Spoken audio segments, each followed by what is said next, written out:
ইতিমধ্যেই বোলপুরে নিজের বাড়িতে নিজের পাড়ায় নিজের এলাকায় পৌঁছে গিয়েছেন অনুব্রত মণ্ডল।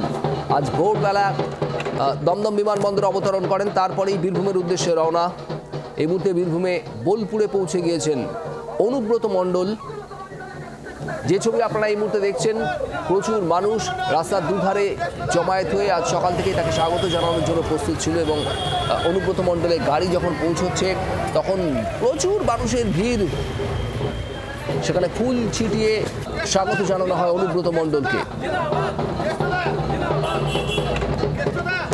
বিক্রম দাস আমাদের প্রতিনিধি রয়েছেন আমাদের সঙ্গে। বিক্রম, পৌঁছে গিয়েছেন অনুব্রত মণ্ডল, কি ছবি উঠে আসছে?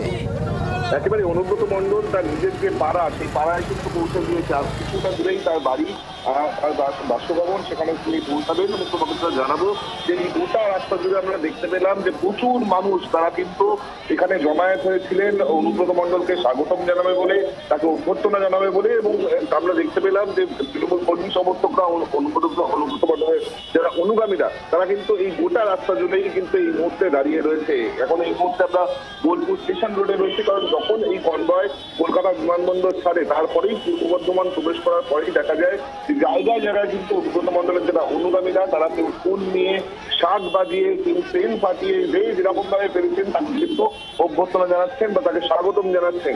অবশেষে 2 বছর পর অনুব্রত মণ্ডল তিনি তার বাড়ি ফিরলেন, তার জেলায় ফিরলেন, বীরভূমে তিনি ফিরলেন। এবং একই সঙ্গে যেটা তোমাকে জানাবো যে তার সঙ্গে তার কন্যা সুকন্যা মণ্ডল, তিনিও কিন্তু তার সঙ্গেই রয়েছেন, তিনিও কিন্তু বাড়ি ফিরলেন। আমরা জানি যে গরু পাচার মামলাতে শুধুমাত্র অনুব্রত মণ্ডলই নয়, তার সঙ্গে সঙ্গে সুকন্যা মণ্ডলকেও গ্রেফতার করা হয়েছিল। গত 2022 সালের আগস্ট মাসে অনুব্রত মণ্ডলকে প্রথম সিবিআই গ্রেফতার করে এবং তার পরবর্তী ক্ষেত্রে এনফোর্সমেন্ট ডিরেক্টরেট তাদের বিধিদের মামলায় অনুব্রত মণ্ডলকে গ্রেফতার করে তারা দিল্লিতে নিয়ে চলে যায় এবং সেখানেই কিন্তু তিহার জেলায় একদিনভাবে অনুব্রত মণ্ডল ছিলেন। অবশেষে তিনি সুপ্রিম কোর্ট থেকে জামিন পেয়েছেন এবং জামিন পাওয়ার পরই তিনি এবং তার মেয়েও যদি জামিন পেয়েছেন। দুজনেই কিন্তু আজকে একেবারে ভোর 5:08 তারা কলকাতা বিমানবন্দরে এসে পৌঁছান এবং তারপর সেখান থেকে সরাসরি তাদের যে কনভয়, যা পুলিশ এসকর্ট করে বীরভূম বোলপুরে নিয়ে এসে এই মুহূর্তে পৌঁছেছে। তুমি দেখতে পাচ্ছ এই মুহূর্তে বোলপুর স্টেশন রোডের ছবি, গেন্দাজি রোডের ছবি, যেখানে অনুব্রত মণ্ডলের বাসভবন রয়েছে।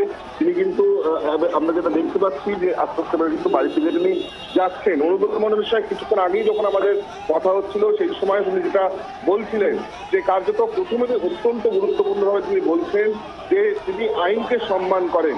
বারবার কিন্তু তাকে বলতে শোনা যায় যে তিনি আইনকে সম্মান করেন এবং একই সঙ্গে তার যেটা বক্তব্য, তার শরীর কিন্তু যথেষ্ট ভালো আছে, তিনি সুস্থ আছে। কারণ বডি ল্যাঙ্গুয়েজ আজকে অনুব্রত মণ্ডলের একদম অন্যরকম। তার কারণ যখন গত 1.5 বছর আগে অনুব্রত মণ্ডলকে আসানসোল জেল থেকে নিয়ে যাওয়া হয় তিহারে, অর্থাৎ দিল্লিতে নিয়ে যাওয়া হয়, ইডি যখন তাকে দিল্লিতে নিয়ে যাচ্ছিল, সেই সময় কিন্তু এই একই ফ্লাইটে অর্থাৎ অনুব্রত মণ্ডলের সহযাত্রী হিসেবে আমি ট্রাভেল করেছিলাম। তখন কিন্তু তার সেই বডি ল্যাঙ্গুয়েজ দেখতে পাওয়া গিয়েছিল এবং আজকের যে বডি ল্যাঙ্গুয়েজ তা কিন্তু একেবারেই ভিন্ন, একেবারেই অন্য। অনেকটাই ফুরফুরে মেজাজে রয়েছে অনুব্রত মণ্ডল, অনেকটাই তার ওজন কমেছে, 110 কেজি থেকে প্রায় 30 কেজি ওজন কমে গিয়েছে। তার শারীরিক যে অসুস্থতাগুলো ছিল তা কিন্তু অনেকটাই দূর হয়েছে তিনি জানাচ্ছেন।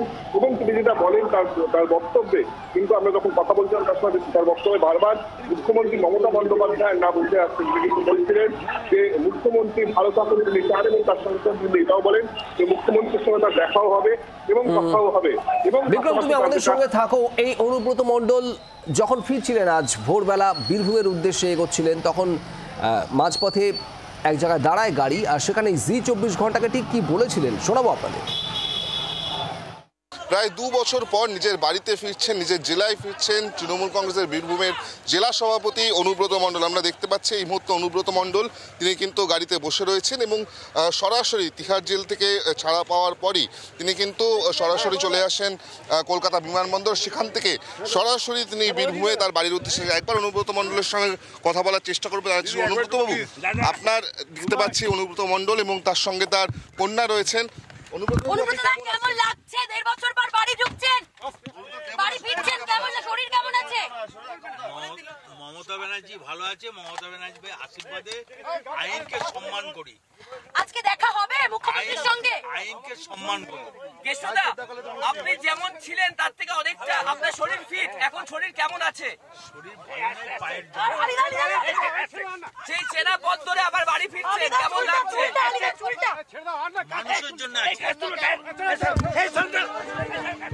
গাড়ি কিন্তু এই মুহূর্তে আমরা দেখতে পাচ্ছি এগিয়ে চলেছে বীরভূমের দিকে। তিনি যেটা জানালেন যে তার শরীর এখন ভালো আছেন।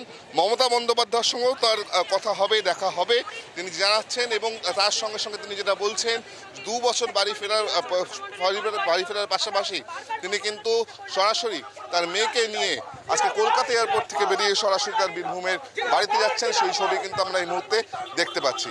জি 24 ঘন্টার জন্য ক্যামেরা শুভ্রর সঙ্গে বিক্রম দাস, বীরভূম। এই ছবি মাত্র কিছুক্ষণ আগেই যে ছবি আপনারা দেখছিলেন, বিক্রম ছিল সেখানে আমাদের প্রতিনিধি, এবং বিক্রম রয়েছে এখনো। অনুব্রত মণ্ডল তিনি প্রায় পৌঁছে গিয়েছেন একেবারে দোরগোড়ায় নিজের বাড়ির। আমরা সেই ছবি আপনাদের দেখাবো। তবে তার আগে অনুব্রত মণ্ডলের দাদা সুব্রত মণ্ডল তার প্রতিক্রিয়া শোনাবো। 11ই আগস্ট 2022-এ অ্যারেস্ট হয়েছিল। আজকে সেপ্টেম্বরের 24 তারিখ। আজকে বাড়িতে আসছে, বাড়িতে মেয়েও আসছে। অত্যন্ত গোটা পরিবার আমরা খুশি এবং আমরা বসে আছি, ওর অপেক্ষায় রয়েছি যে আসুক, তাদের ওর সাথে দেখাটা করি। আমরা যখন খোঁজখবর নিতাম বলতে ভালো আছে, কিন্তু কেউ ভালো থাকে এটা পসিবল কি করে দেওয়া যায়? 30 কেজি ওজন করেছে। আমি ফিট ছিলাম ভাইদের মধ্যে, এখন ও ফিট হয়ে গেল। আজ ভোর 5টায় দিল্লি থেকে দমদম বিমানবন্দরে পৌঁছান, সেখানে অবতরণ করেন এবং তারপর একেবারে সেখান থেকেই সোজাসুজি রওনা দেন বীরভূমের উদ্দেশ্যে অনুব্রত মণ্ডল এবং তার মেয়ে কন্যা সুকন্যা মণ্ডল। ইতিমধ্যেই পৌঁছে গিয়েছেন নিজের বাড়িতে, নিজের এলাকায় অনুব্রত মণ্ডল। আর সেখানকার যে ছবি আপনারা দেখছেন, অগণিত তৃণমূল কর্মী সমর্থক আগে থেকেই ভিড় জমিয়েছিলেন এবং তারা ফুল ছিটিয়ে স্লোগান দিয়ে সংবর্ধনা স্বাগত জানাচ্ছেন নেতাকে। বাংলার আওয়াজ, বাঙালির আবেগ, জি 24 ঘন্টা।